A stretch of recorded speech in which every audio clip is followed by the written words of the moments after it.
Hello, Ohio. Wow, thank you so much. Thank you for being here today. Karen and I couldn't be more thrilled to be with you today, 22 days away from a great victory all across the Buckeye State and all across the United States of America. I'm so grateful to be with you today, to be with a man. If there's anyone I ever respected more that I served in Congress with, I couldn't think of it. Steve Chabot is a lion for conservative values in Washington, D.C., and thank you for sending him again and again to our nation's capital. But Steve knows me very well. We served together a long time, and the introduction I prefer is just a little bit shorter. I'm a Christian, a conservative, and a Republican, in that order.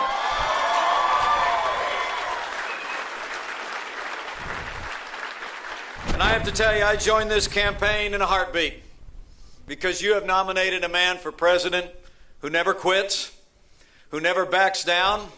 He is a fighter. He is a winner. And until not too long ago, it seemed like he was out there fighting all on his own, but now this movement is coming together. Ohio is coming together. America's coming together, and we're going to make Donald Trump the next president of the United States of America. I mean, Donald Trump literally embodies the spirit of America. Strong, freedom-loving, independent, optimistic, and willing to fight every day for what he believes in and for the American people.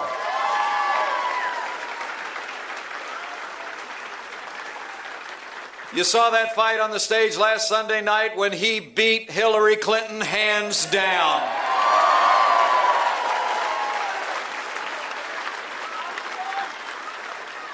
And I talked to him this morning. Get ready for Wednesday night. Pop some popcorn, folks. It's going to be a great debate.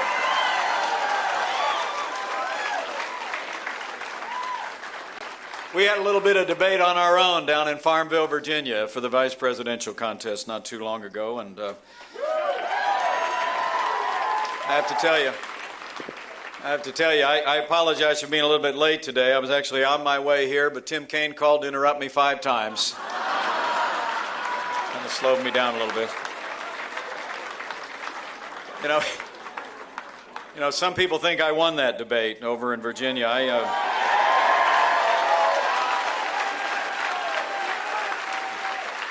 I'd leave that for others to say, but I'll tell you what I know for sure. From where I sat, Donald Trump won that debate too. Donald Trump's vision won that debate. Donald Trump's commitment to make America great again won that debate, and it's going to win all the way to the White House.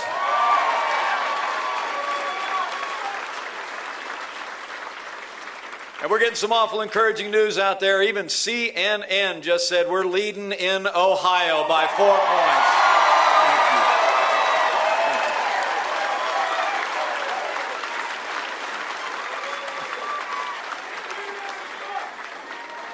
You know, this election isn't just a choice between two people.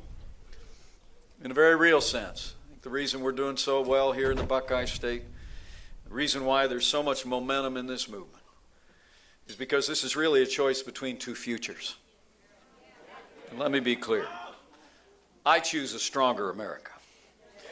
I choose a more prosperous America. I choose an America that stands by the Constitution of the United States and our highest ideals. So I choose to stand with Donald Trump and every American who knows we can make this nation great again.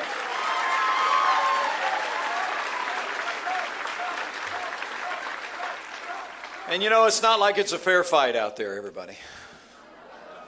I don't know about the rest of you. I about got to turn on the television with a stick every morning.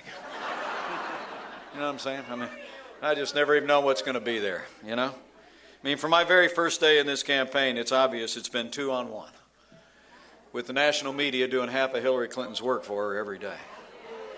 But the amazing thing is, they're still outnumbered, because Donald Trump is winning hearts and minds every single day.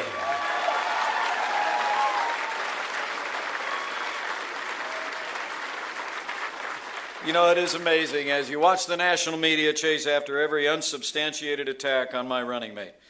The media continues to ignore an avalanche of documented email evidence of duplicity, political favoritism, and pay-to-play politics of Hillary Clinton during her years as Secretary of State. So let me see if I can catch you up a little bit. We all know about the Clinton Foundation. We all know about when she was Secretary of State of the United States of America in charge of all of our foreign policy. Hillary Clinton had a private foundation that accepted millions of dollars from foreign governments and foreign contributors. And to keep all of what was happening, presumably, out of the public eye, she had a private server that, once it was discovered, we actually found out she used high technology and hammers to keep away from investigators in the Congress and the FBI. But, you know, truth is a force of nature. Things are coming out each and every day. And not just through WikiLeaks, but, you know, give ABC News some credit. They actually found out just last week through a Freedom of Information request that while she was Secretary of State, Hillary Clinton's senior aides, ABC News found this and documented it, not to where you'd hear much about it in the news.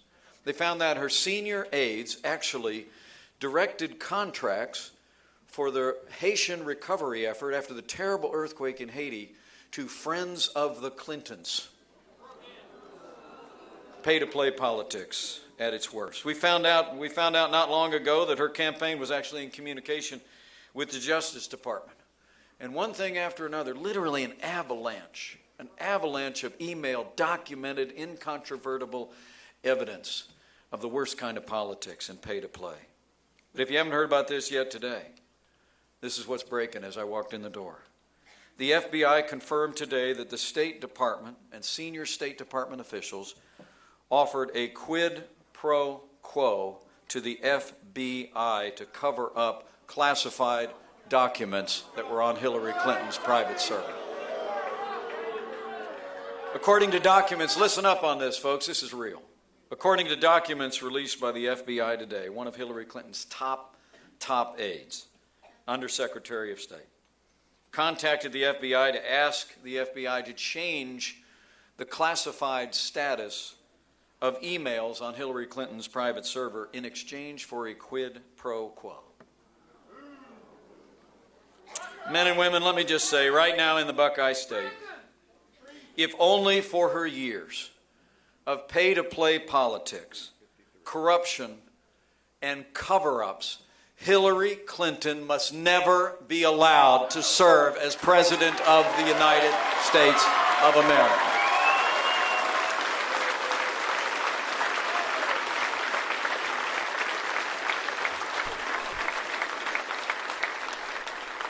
Because in the midst of this avalanche of evidence of corruption and political favoritism and the willful ignorance of the national media, it's actually easy to lose sight in this election that the choice that we face in this country is not just about the misdeeds of the Clintons, but it's about big things. And I want to talk to you today about not just what I just referred to, but about the big issues in this election. Because men and women, I have to tell you, this is not a choice in this election between one candidate who will take America this far up and another candidate who will take America maybe this far up. I submit to you, this is a choice in this election between, as Ronald Reagan said in 1964, between up and down, not between left and right.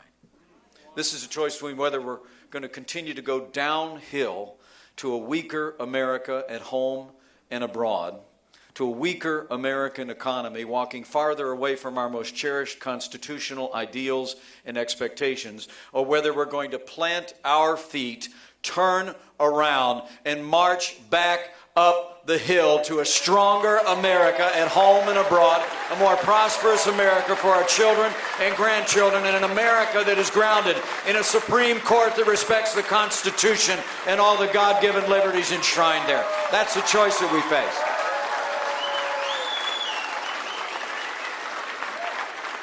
It's about security and prosperity and about the Supreme Court. So let's start at the top.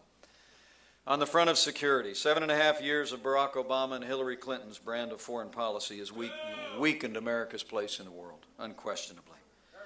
Literally wider areas, and Steve Shabbat and I have served on the Foreign Affairs Committee together. Wider areas of the Middle East have literally spun out of control and are unrecognizable today. American soldiers, as we speak today, are in harm's way in Mosul, trying to win back what was forfeited when Hillary Clinton and this administration chose to withdraw all American forces in 2012 without a new status of forces agreement in Iraq that would have maintained what the American soldier had won. You know, before I take one step further, my bet is there's men and women that have worn the uniform of the United States in recent years and long since past who are with us today. Would you mind either standing, if you're able, or raise your hand and let us show our appreciation for your service in this nation?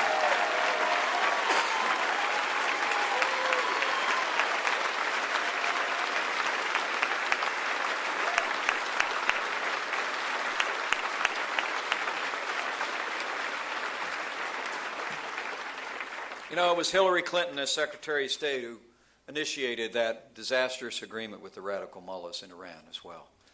They got $150 billion and only a delay in their nuclear ambitions. The worst of it, with the full assent of Hillary Clinton and her running mate, we delivered $400 million in cash on a wooden pallet the very day that Iran released 4 American hostages, violating decades of American policy. Let me make you a promise. When Donald Trump is president of the United States of America, we won't be paying ransom to terrorist-sponsoring states. They'll be paying a price if they threaten the American people or detain our citizens. And lastly, it was Hillary Clinton, as Secretary of State, who left Americans in harm's way in Benghazi. And after 4 Americans fell, she told the parents of the fallen that it was because of a filmmaker in this country. When we found through congressional investigations that she knew the night of the attack that it was a, quote, Al-Qaeda-style terrorist attack. When she was challenged on that before the United States Senate, Hillary Clinton said words that ring with ignominy into history. She said, quote, "What difference at this point does it make?" Men and women, I want to tell you, as the proud father of a United States Marine, anyone who said that, anyone who did that, should be disqualified from ever serving as Commander-in-Chief of the Armed Forces of the United States of America. Correct.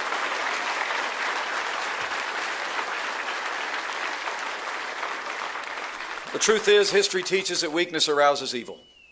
And the weak and feckless foreign policy of this administration, which was just acknowledged over this weekend by the President of France. Did you hear about this? Look it up. You're not going to see it on the news.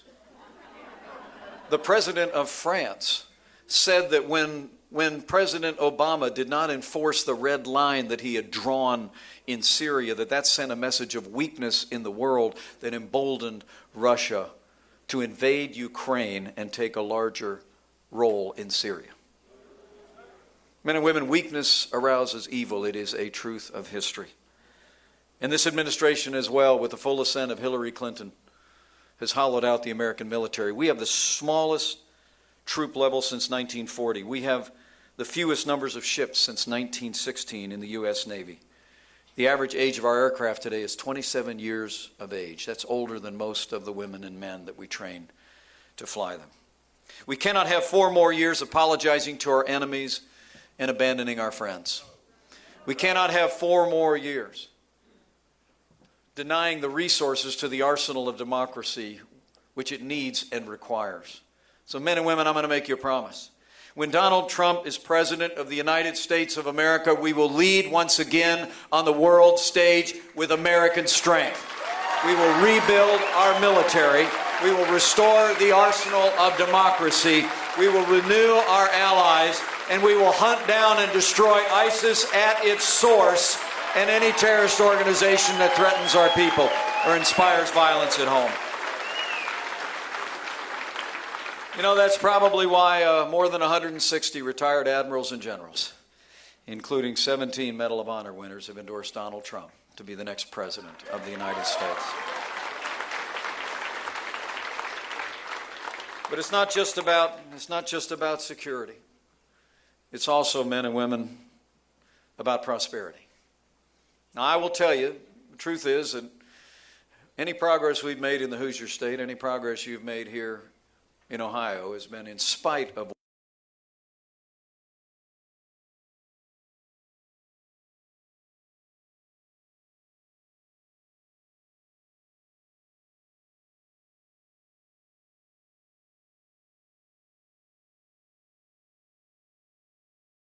1970s.